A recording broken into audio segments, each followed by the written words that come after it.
روز بخیر بینندگان ارجمند. امروز پنجشنبه 27 ایول است. من خیرامون بخوزاده با جمع همکارانم نشینوی برنامه خبری و تحلیلی رادیوی آزادی را تقدیم شما میکنیم. موضوعهای برنامه از این قرار است: رئیس شهر اصفهان میگوید نیزوی اخیر در مرز تاجیکستان با قرقیزستان با تلاش‌های مقامداران دو جمهوری برطرف شد. همه مسائل به طریق گفتگوشنی حل و فصل خودش یافت.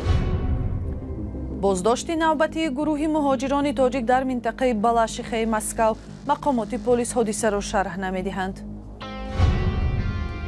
نورسه که همسینفش را به قتل رسانید به مهلت 4 سال از آزادی محروم شد. دادستان کلاب از افزایش جنایتکاری نورسان اظهار نگرانی میکند.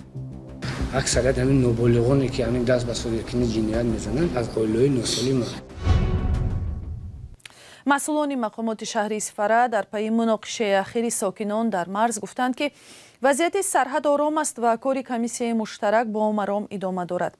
پس از 2 مناقشه خونین در مرز تاجیکستان و قرقیزستان در 2 سال گذشته، روز 24 ایول ساکنان ده خواجه علا و جماعت وروخ شهر اصفهان باز شاهد یک جنجال خرد گردیدند. مقامات تاجیک گفتند مسئله را یک جایه با همتایان قرقیزشان تحقیق دارند. فرزان محمدی از شهر اصفهان گزارش می‌دهد. همون مسئله به طریق گفتگوشنی با روح دیپلماتی آینده نیست، البته حل خود را می‌یابد. بهاءالدین بهادرزاده شهردار اصفهان پس از 2 روز مناقشه در مرز اصفهان و بادکن حادثه را شرح داد و گفت که این وضع در پی یک سبب ناچیز رخ داده زود حل و فصل گردید. واقعا وقتی که ماشینی کارونی زخم می‌گذشت از بین و با شهروندی جمهوری قرقیزستان کمتر یادگیری‌هاشون به گویم وای دادگی خبر رساندگی. با همین سبب بین شهروندان جمهوری تاجیکستان و قرقیزستان مناقشه سر زدگی. وابسته به این مناقشه حاضر علاقه مقامات حفظی حقوق کار و فعالیت دارند. خودی همون روز ما با نماینده‌های ناحیه بادکن با راهبری ناحیه و دیگر نماینده‌های حفظی حقوق ناحیه واخوردیم. بعد از آن خودی همون روز نماینده‌های ولایتی از ولایت سوخت و ولایت بادکن حاضر شدند، واخوری گذراندند. همه مسائل به طریق گفتگوشنی حل و فصل خودش یافت. روز 24 ایول ساکنان منطقه مرزی شهر اصفهان با فرستادن عکس و نوارها گفتند که در نتیجه مناقشه قرقیزتباران و تاجیکان قسم‌های گوناگون 3 ماشین شکستند و 4 شهروند تاجیکستان ضرر سبک جسمانی برداشتند. روز 25 ایول کمیته دولتی امنیت ملی تاجیکستان با نشر یک اظهارات خبر داده بود که حادثه در محل معروف به دچه رخ داده است و تفصیلات آن چنین است: در نزدیکی درآمدگاه دهه آقسای قطار ماشین ها از طرف شهروند جمهوری قرقیزستان ساکن جماعت دهات آقسای کشور همسایه که در حالت مستی ماشین تمغه مرسدس بنز رقمی قید دولتیش 134 ACG 03 KG را اداره میکرد، با بهانه آنکه گویا یکی از ماشین های تویانه برای حرکت او مانع ایجاد کرده است راه حرکت ماشین ها را میبندد. سپس از ماشین بیرون شده ماشین های شهروندان تاجیکستان را مورد سنگباران قرار میدهد. جانب تاجیکستان تاکید نمود که کمیسیون مشترک دو جانبه سبب و عامل های اساسی مناقشه را بین شهروندان دو دولت معین می نماید. رئیس شهر اصفهان گفت که عین زمان وضع در مرز هر دو کشور آرام است.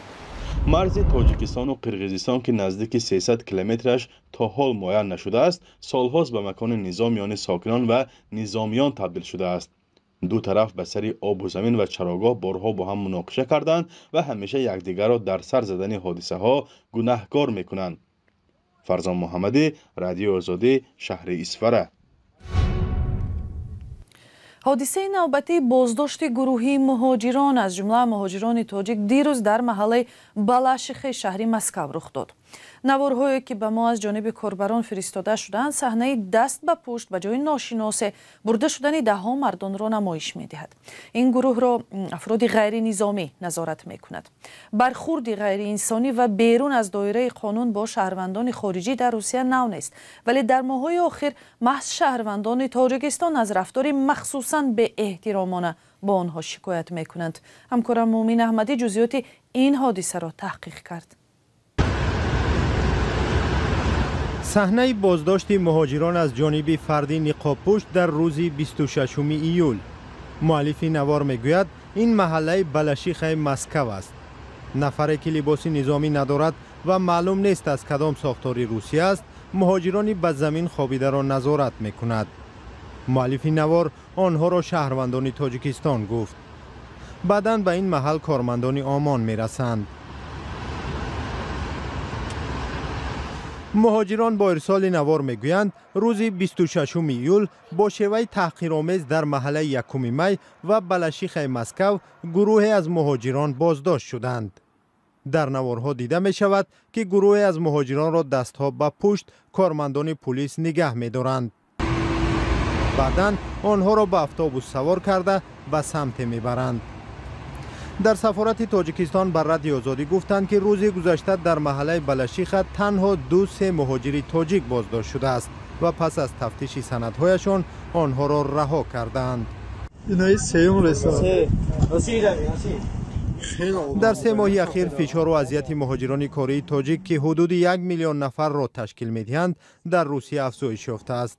مقامات تاجیک از همتایان خود طلب کردند که با مهاجران قانونی رفتار کنند. ظاهراً به نظر می رسد که برخورد مقامات روس در قبال مهاجران تاجیک در گوشه و کنار روسیه تغییر نکرده است. مطبوعات روسیه بازداشت دست جمعی مهاجران را از قول مقامات تفتیش حضور قانونی بود و باش مهاجران می نامند.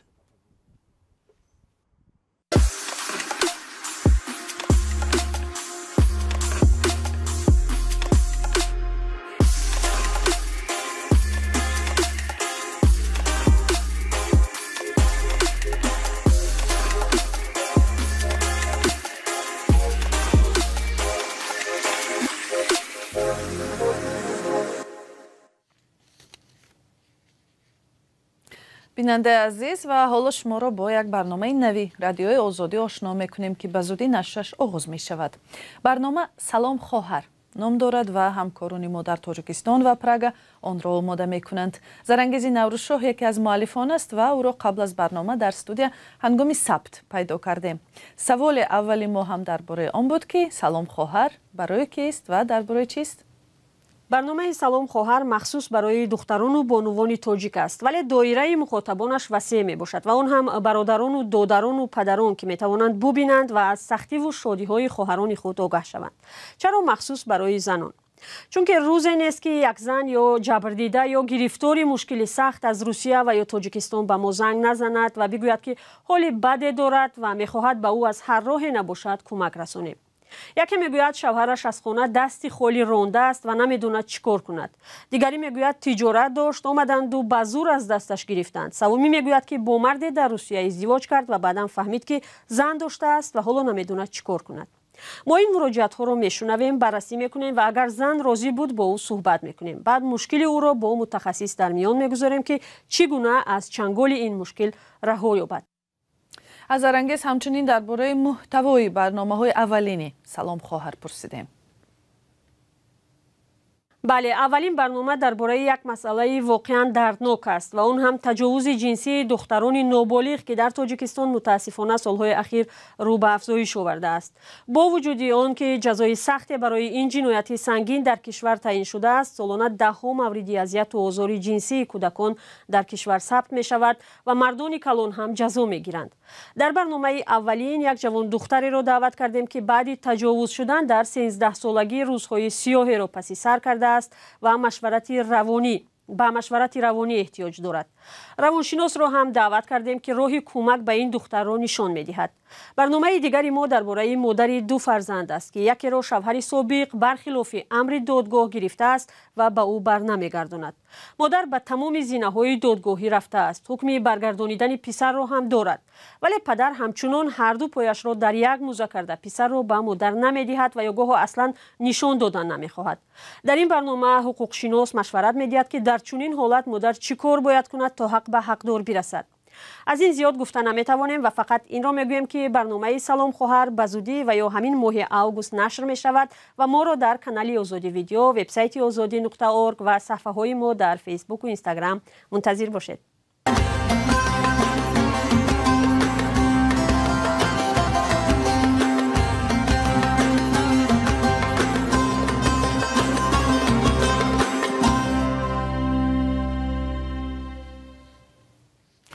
برنامه نوی رادیوی آزادی را از دست ندهید. برنامه را پای میگیریم با یک خبر از کولوب. در این شهر محاکمه قضیه مدهیش کشتار یک مکتب خان از جانب همسینفش به انجام رسید.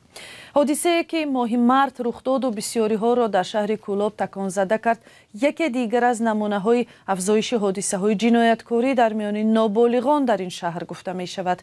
مقامات دادستانی میگویند کار با نابالغان و مکتب خانان باید بهتر برآمده شود. محمود جان رحمتزاده گزارش میدهد. دادگاه شهر کولوب خواننده صنف دهمی مکتب میانه رقم 5 شهر خورشید اودینایف را برای به هلاکت رساندن همسینفش به 4 سال زندان محکوم کرد. مشخص نیست که خانواده های طرفین با حکم دادگاه راضی هستند یا نه. دادستان شهر کولوب در یک نشست خبری اعلان کرد که پرونده را به طور کامل بررسی کرده به دادگاه فرستاده اند. با گفته دادستان، دادگاه اکنون حکم نهایی را صادر کرده است که دارای اعتبار قانونی دارد. درگیری بین دو همسنف روز 31 مارس هنگامی که آنها در مکتب بودند رخ داد.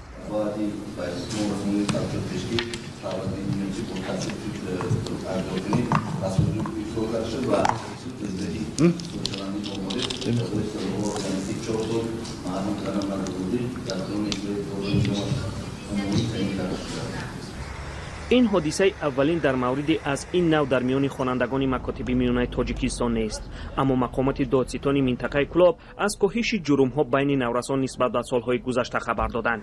اما دادستان شهر کولوب تاکید کرد که جنایت‌ها میان جوانان شهر افزایش یافته است، ولی او آمار دقیقی را ارائه نکرد. گفتند که در مقیاس اگر منطقه کولوب اگر صادر شوی جنایتکاری اگر کم گردیده باشد، همین حالت در شهر کولوب افزوده است. خیلی کشما قید کرده در حقیقت سبب تحلیل ما نشان داد که اکثریت همین نابالغانی که همین دست به صادرکنی جنایت میزنند از عائله‌های ناسالم.